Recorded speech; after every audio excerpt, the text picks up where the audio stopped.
Reaalse kellaaja seadistamine. Hoiame vasakpoolsel nupul nooled ringis, sõrme peal, seni kuni tuleb kiri Language English. Võtame sõrme ära. Vajutame uuesti vasakpoolset nuppu. Set time, määra aeg. Kell on 2.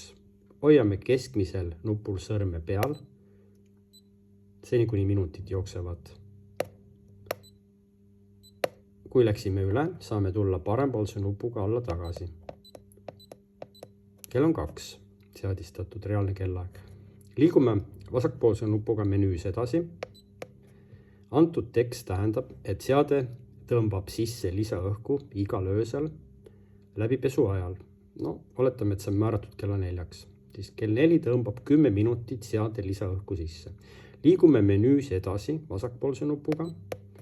Intervall. See tähendab, et seade on seadistatud läbi pesema iga 4 päeva taga. Seda saame muuta. Kui vesi on liiga rauane, võime vähem päevade arvu määrata kuni 2 päevani. Vähem mitte, aga jätame 4 päeva peale.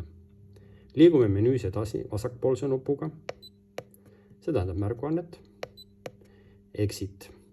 Ja nüüd kinnitame kõik oma muudatused siin menüüs ehk seivime, vajutades keskmist nuppu.